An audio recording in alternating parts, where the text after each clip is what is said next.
Strategy அப்படின்ற ஒரு விஷயம் வந்து சொல்லுவாங்க. அது ரொம்ப முக்கியம். இந்த பிக் பாஸ் ஷோவுக்கு அது ரொம்ப முக்கியமானதும் கூட. இத்தனை வருஷம் பிக் பாஸ் ஷோவை ரிவ்யூ பண்ணதில் அந்த ஒரு விஷயத்த நல்லா கற்று வச்சிருக்கிறாரு ரவீந்திரன். அதை வச்சு இன்றைக்கி ஒரு மேனிப்புலேஷன் பண்ணி ஒரு சூப்பரான கேம் விளையாண்டுருந்தார். அவர்கிட்ட இருந்து ஸ்டார்ட் ஆன கங்கு அப்படியே ஜாக்லினோட பிடிவாதம் அப்படின்ற மாதிரி களம் சூடுபிடிக்க ஆரம்பிச்சிருக்கு. முதல் நாள் என்னென்ன விஷயங்கள் நடந்துச்சு அப்படின்றதான் இந்த வேளையில் நம்ம பார்க்க போகிறோம். டெலிவிடன் பார்த்துட்டு இருக்கிறீங்க, நான் உங்கள் ஜீவா. பிக் பாஸ் பாட்டு போட்டு எழுப்புறதுக்கு முன்னாடியே ஜாக்லின் காலையில் வேக்கப் ஆகிட்டாங்க. அவங்களுக்குள்ள என்னென்னா ஒரு பிடிவாதம் இருந்துகிட்டே இருக்குது. நம்ம முடிவை கேட்காம அவங்கள ஒரு டிசிஷன் எடுத்துட்டாங்களே அப்படின்ற மாதிரியான அவங்களுக்கு ஒரு பிடிவாதம் இருந்துகிட்டே தான் இருக்குது. ஸோ அவங்க பிடிவாதமாக அவங்க அழுகலாம் செஞ்சுருக்காங்க. ஸோ அதுக்கப்புறம் தர்ஷிகாவும் பவித்ரா வந்து அவங்க கன்வின்ஸ் பண்ணுறாங்க. எங்களுக்கு இது சாட்டிஸ்ஃபைல தான், என்ன பண்ணுறது, சார் சொல்லியிருக்காரு, நம்ம அக்செப்ட் பண்ணி தான் ஆகணும் அப்படின்ற மாதிரி விஷயங்கள் சொல்லிகிட்டே இருக்கிறாங்க. அப்பயும் ஜாக்லின் வந்து பிடிவாதமாக தான் இருக்கிறாங்க. அதாவது என் மைண்டுக்கு வந்து இது கம்ஃபர்டபுளாக இல்லை, நான் என்னைக்கு கம்ஃபர்டபுளாக இருக்கிறனோ அன்றைக்கி நான் உள்ள வரேன், அது வரைக்கும் நான் சோஃபாலே தான் இருப்பேன் அப்படின்ற மாதிரி ஒரு தீர்க்கமான முடிவு வந்து சொல்கிறாங்க. இன்றைய எபிசோட் கொக்கிகுமார் பாட்டோட ஒரு எனர்ஜெட்டிக்கான பெர்ஃபார்மன்ஸோட ஸ்டார்ட் ஆச்சு. ஸோ நேற்றைய எபிசோட் எப்படி முடிஞ்சிருச்சு, ஒரு ஹாட் டாப்பிக்கோட முடிஞ்சிருச்சுல, அதாவது 24 hours எவிக்ஷன் அப்படின்னு ஒரு பாயிண்டோட நேற்றைய எபிசோட் முடிஞ்சிருச்சு. ஸோ அந்த பாயிண்ட்ல இருந்தால் இன்றைக்குமே ரெஸ்யூம் ஆச்சு. அதாவது 24 மணி நேரத்தில் நீங்கள் வெளியேறக்கூடாது அப்படின்ற மாதிரி ஒவ்வொருத்தரும் அவங்களுக்கு தரப்பு நியாயத்தை வந்து சொல்லிக்கிட்டு இருந்தாங்க. அப்போ சாச்சனாவுமே ஒரு பாயிண்ட் வச்சுருந்தாங்க, நான் வெளியே போகிறதுக்கு தயார் தான். அதாவது ஆண்கள் வந்து ஒரு முடிவு எடுத்த பிறகு ஒரு நாமினேட் ஆகக்கூடாது அப்படின்ற மாதிரி ஒரு விஷயத்தை வந்து சொல்லியிருந்தாங்க. அதாவது நாங்கள் ப்ரிஃபர் பண்ணுற வாரத்தில் வந்து எங்களை ஆண்கள் யாரையுமே நீங்கள் நாமினேட் பண்ணக்கூடாது அப்படின்ற மாதிரி ஒரு கோரிக்கை வச்சுருந்தாங்க. ஸோ அதை முடிவு பண்ண ஒரு 4 பெண்கள்லையுமே நானுமே ஒருத்தி. ஸோ அந்த வாரத்தில் பெண்கள்லேருந்து ஒரு ஆள் வெளியே போகி ஆகணும், அந்த ஆள் நானாக இருந்துக்கிறேன் அப்படின்ற மாதிரி ஒரு விஷயத்தை சொல்லியிருந்தாங்க. இதுக்கப்புறம் ரவீந்தர் ஒரு ஸ்டேட்மெண்ட்டை வந்து முன் வச்சிருந்தார். அதாவது நான் வெளியே போகணும்னு நினைக்கிறவங்க வந்து ஒரு விஷயத்தை தான் சொல்லுவாங்க, என்னோட ஃபிசிக்கல் அஃபியரன்ஸை வச்சு தான் நான் வெளியே போகணும் அப்படின்ற மாதிரி முடிவு பண்ணுவாங்க. அதுக்கு வந்து ஒரு முயல் ஆமையை ஒரு கதையை வச்சு சொல்லியிருந்தார். முயலோட பலம் எதில் அப்படின்னு சொல்லி பார்க்கும்போது தரையில், ஆமையோட பலம் எதில் அப்படின்னு சொல்லி பார்க்கும்போது தண்ணியில். அந்த மாதிரி ஆமையோட பலம் தண்ணியில், என்னோட பலம் இந்த பிக் பாஸில் அப்படின்ற மாதிரி ஒரு ஸ்டேட்மெண்ட் வச்சிருந்தாரு. உண்மை அதுதான். இத்தனை வருஷம் ரிவ்யூ பண்ணியிருக்கிறாரு. ஸோ அவருக்கு இந்த ஸ்ட்ராட்டஜிஸ் எல்லாமே தெரியும். அவரோட பாயிண்ட் அவருமே முன் வச்சுட்டாரு. இந்த வருஷம் பிக் பாஸ் ஒரு 2 கோட்டில் பிரிச்சிருக்காங்க. அதாவது ஆண்கள் பெண்கள் அப்படின்ற மாதிரி ஒரு பாயிண்ட்ல பிரிச்சிருக்காங்க. எல்லாருக்கும் தோணியிருக்கும் இதெல்லாமே பழைய டெக்னிக் தானே, ஆண்கள் பெண்கள் அப்படின்றது எல்லாமே ஒரு பழைய டெக்னிக், இதையும் இப்போ யூஸ் பண்ணுறாங்க அப்படின்ற மாதிரி விஷயம் நிறைய பேருக்கு தோணியிருக்கும். ஸோ முக்கியமான விஷயம் இதில் என்ன அப்படின்னு சொல்லி பார்க்கும்போது, இந்த ஒரு விஷயம் தான் இந்த சீசனில் ஒரு முக்கியமான டாப்பிக்காக, ஒரு முக்கியமான கேமாக இருக்க போகுது அப்படின்றத அடித்து சொல்லலாம். ஸோ பிக் பாஸ் இன்றைக்கி ஒரு விஷயத்தை வந்து சொல்லியிருந்தார் இது சார்ந்து. அதாவது மக்கள் மனசில் இடம் பிடிக்க போகிறது ஆண்களா பெண்களா, யார் அவங்கள முன்னிறுத்திக்க போகிறாங்க, அவங்களோட இனத்துக்கு யார் பெருமை சேர்க்க போகிறாங்க அப்படின்ற மாதிரி ஒரு விஷயத்தை பிக் பாஸ் சொல்லிட்டு உங்களுக்கான ரூல்ஸை நீங்களே முன்னிறுத்திக்கோங்க அப்படின்னு சொல்லி ஆண்கள் கேங்லேருந்து ஒரு ரெப்ரஸன்டேட்டிவும் பெண்கள் கேங்லேருந்து ஒரு ரெப்ரஸன்டேட்டிவும் சூஸ் பண்ணி கூப்பிட்டுருந்தாரு. ஆண்கள் கேங்லேருந்து முத்துக்குமரனை கூப்பிட்டுருந்தாரு, பெண்கள் கேங்லேருந்து சாச்சனா வந்து கூப்பிட்டுருந்தாங்க. முத்துக்குமரனை கூட நிறைய பேருக்கு ரியாக்ஷன் இருந்திருக்கும், என்னடா வாரமே இவனா அப்படின்ற மாதிரி ரியாக்ஷன் இருந்திருக்கும்.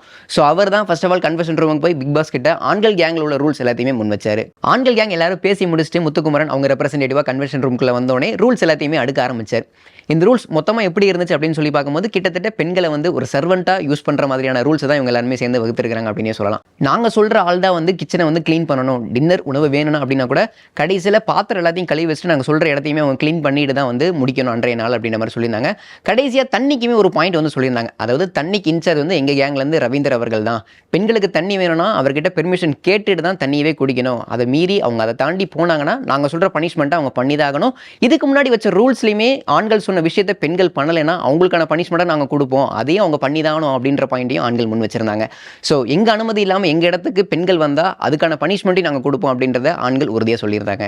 முத்துக்குமரன் இந்த ரூல்ஸ் எல்லாத்தையும் ஸ்ட்ராங்காக சொன்னதுக்கப்புறம் பிக் பாஸ் அவரோட பாயிண்ட்டுமே சொல்லிட்டாரு. நீங்கள் என்னென்ன விஷயங்கள் சொன்னீங்களோ அதில் எது வேணும் எது வேணாம் அப்படின்றது முடிவு பண்ணுறது நான் தான். அதை முடிவு பண்ணி நான் ஒரு புக்காக போடுறேன், அது உங்களுக்குமே கிடைக்கும். அதுக்கு முன்னாடி நம்ம இங்கே பேசின விஷயத்தை எதையும் வெளியில் போய் பேசாதீங்க அப்படின்ற சொல்லி பிக் பாஸ் முடிச்சுக்கிட்டாரு.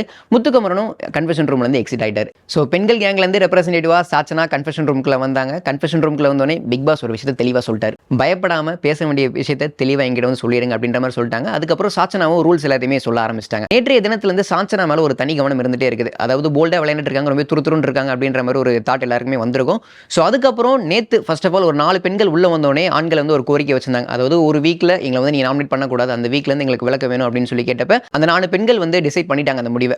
சரி நாங்கள் அந்த மாதிரி பண்ணிக்கலாம் அப்படின்ற மாதிரி ஒரு முடிவு வந்து டிசைட் பண்ணிட்டாங்க. இந்த முடிவு அடுத்தடுத்து வர கண்டஸ்டன்ஸ்க்கு அன்கம்ஃபர்டபுளாக இருக்குது, அவங்களுக்கு இதில் உடன்பாடு இல்லை, நம்ம தப்பான முடிவு எடுத்துட்டோமோ அப்படின்ற ஒரு கில்ட் பாயிண்ட் சாச்சனாக்குமே தோணி இருக்கும் அப்படின்றத நினைக்கிறேன். ஸோ அதுக்கப்புறம் இந்த பாயிண்ட்டுக்கு எதிராகவே ஃபர்ஸ்ட் ரூலை வந்து முன் வச்சிருந்தாங்க. ஃபர்ஸ்ட் ஆஃப் ஆல் ஆண்கள் சொன்ன அந்த பாயிண்ட்டை வாபஸ் வாங்கணும் அப்படின்றதான் தெளிவாக முன் வச்சாங்க சாச்சனா. அடுத்ததாக ஆண்கள் யாரும் கன்ஃபெஷன் ரூமையும் லிவிங் ரூமையும் யூஸ் பண்ணணும் அப்படின்னா நாங்கள் கேட்குற ஃபுட்ஸ் அந்த மாதிரியான திங்ஸை வந்து ஆண்கள் எடுத்துகிட்டு வரணும், அதை தாண்டி வேறு எந்த பொருட்களையுமே அவங்க எடுத்துகிட்டு வரக்கூடாது அப்படின்ற ஒரு பாயிண்ட்டுமே சாச்சனா முன் வச்சிருந்தாங்க. லைக்வைஸ் முத்துக்குமரன் சொல்ல மாதிரி தான் சாச்சனாட்டையும் பிக் பாஸ் சொல்லி அமைச்சிருந்தாரு. நீங்கள் என்னென்ன விஷயங்கள் சொன்னீங்களோ அதில் எது ஓகே எது ஓகே இல்லை அப்படின்றத பார்த்து ஒரு புக்கு போடுறோம், அது வெளியே வரும் அப்படின்ற மாதிரி பிக் பாஸ் சொல்லி சாச்சனா அமைச்சிட்டாங்க.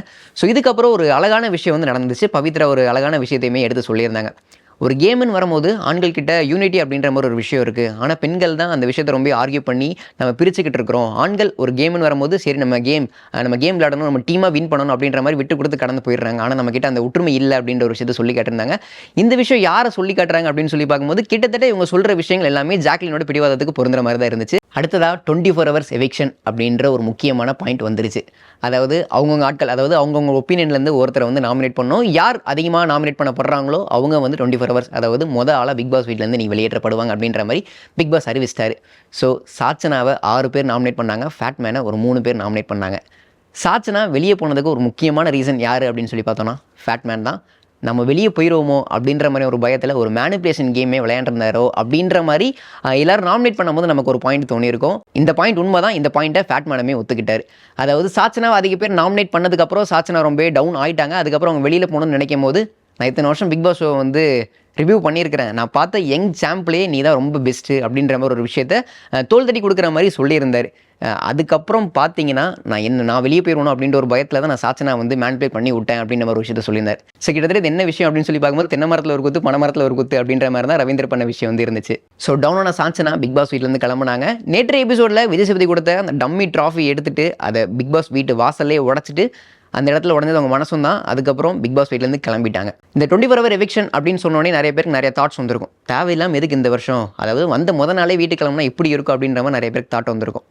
புது ஹோஸ்ட் அப்படின்னு சொன்னோன்னே நிறைய பேருக்கு நிறைய எதிர்பார்ப்புகள் குறைஞ்சிருக்கும், நிறைய பேருக்கு எதிர்பார்ப்புகள் அதிகமாகிருக்கும். அந்த சமயத்தில் இந்த மாதிரியான ஒரு டெக்னிக்ஸ் எடுத்துகிட்டு வந்தால் தான் ஒரு எதிர்பார்ப்பு அப்படின்ற ஒரு விஷயமே கிரியேட் ஆகும். ஸோ அதுக்காக தான் 24 hours எவிக்ஷன் அப்படின்ற ஒரு பாயிண்ட்டை கொண்டு வந்திருப்பாங்க அப்படின்ற மாதிரி நான் கெஸ் பண்ணுறேன். இந்த முடிவு சாச்சனாக்கு ஃபேரா அன்ஃபேரா அப்படின்னு சொல்லி பார்க்கும்போது இது முழுக்க அன்ஃபேர் தான். அதாவது ஒரு மேனிப்புலேஷன் அப்படின்ற ஒரு கேம் மூலியமாக தான் சாச்சனா வந்து வெளியேற்றப்பட்டிருக்கிறாங்க. பிக் பாஸ் வீட்டிலேருந்து வெளியேறும் போது ஒரு குரல் வந்து பின்னாடி இருந்து கூட்டத்திலேருந்து கேட்டுச்சு. அதாவது 24 மணி நேரத்தில் உன் பேரை நீ அதிக நபரால் சொல்ல வச்சிருக்கிற அப்படின்னு சொன்னாங்க. அது முழுக்க உண்மையானது தான். சாச்சனா வெளியே போனதுக்கப்புறம் எல்லாருமே ஒரு சோகமான எமோஷனில் தான் இருந்துட்டு இருந்தாங்க. இன்னொரு முக்கியமான விஷயம், ஃபன்னான விஷயம் என்னென்னு சொல்லி பார்க்கும்போது, யாருமே இல்லாத கடையில் யாருக்கு பெர்ஃபார்ம் பண்ணிட்டு இருக்கிற அப்படின்ற மாதிரி தான் ஒரு ஓரமாக அரணை உட்காந்து பெர்ஃபார்ம் பண்ணிட்டு இருந்தார். அதாவது சாச்சனா வந்து எல்லாரும் கார்னர் பண்ணி வெளியே அனுப்பிட்டாங்க அப்படின்ற மாதிரி ஒரு ஓரமாக உட்காந்து அவர் வாட்டுக்கு பெர்ஃபார்ம் பண்ணிட்டு இருந்தார். காசா பணமா நீங்கள் பெர்ஃபார்ம் பண்ணுங்கள், அவ்வளோதான். முதல் வார கேப்டனை தேர்ந்தெடுத்ததற்கான டாஸ்க் இன்றைய தினம் வந்து நடந்துச்சு. அதாவது நாற்காலி யார் காலி அப்படின்ற பேரில் தான் இன்றைய டாஸ்க் வந்து நடந்துச்சு.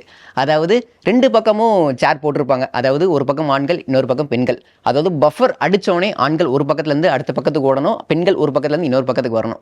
யாருக்கு அங்கே சேர் இல்லையோ அவங்க அந்த ரவுண்ட்லேருந்து எலிமினேட் பண்ணப்பட்டுருவாங்க. எலிமினேட் பண்ணப்பட்டவங்க வந்து ஆப்போசிட் கேங்லேருந்து ஒருத்தவங்க வந்து முன்னாடி போக விடாமல் பிளாக் பண்ணலாம். இதுதான் அந்த கேமோட வந்து பிளான். ஸோ இந்த கேம் பயங்கரமாக சுறுசுறுப்பாக பயங்கர விறுவிறுப்பாக விளையாண்டாங்க அப்படின்னே சொல்லலாம். கடைசியில் பிக் பாஸ் 8ஓட முதல் கேப்டனை யார் தேர்ந்தெடுக்கப்பட்டிருக்கிறா அப்படின்னு சொல்லி பார்க்கும்போது தலைவி தர்ஷிகா தான். அவங்க தான் இந்த பிக் பாஸ் முதல் வாரத்துக்கான கேப்டனாக தேர்ந்தெடுக்கப்பட்டிருக்கிறாங்க. அதுக்கப்புறம் நாமினேஷன் அப்படின்ற ஒரு பாயிண்ட்டுமே வந்துருச்சு. அதாவது முக்கியமான பாயிண்ட், இந்த வாரத்துலேருந்து யார் நாமினேட் பண்ண போகிறாங்க அப்படின்ற ஒரு பாயிண்ட். அஃப்கோர்ஸ் கேப்டனை யாரும் நாமினேட் பண்ண முடியாது. அதை தாண்டி இந்த வாரம் 6 பேர் நாமினேட் செய்யப்பட்டிருக்கிறாங்க. அந்த 6 பேர் யார் அப்படின்னு சொல்லி பார்க்கும்போது ஜாக்லின், ரவீந்தர், அருண், முத்துக்குமரன், சௌந்தர்யா, ரஞ்சித், இவங்கெல்லாம் தான் இந்த 6 பேர் தான் இந்த வாரம் நாமினேட் செய்யப்பட்டிருக்கிறாங்க. ஸோ இதே சுறுசுறுப்போட இதே விறுவிறுப்போட எவ்வளோ சூடாக அடுத்தடுத்த எபிசோட் பிக் பாஸ் போகுது அப்படின்றத நம்ம பொறுத்திருந்து பார்க்கலாம்.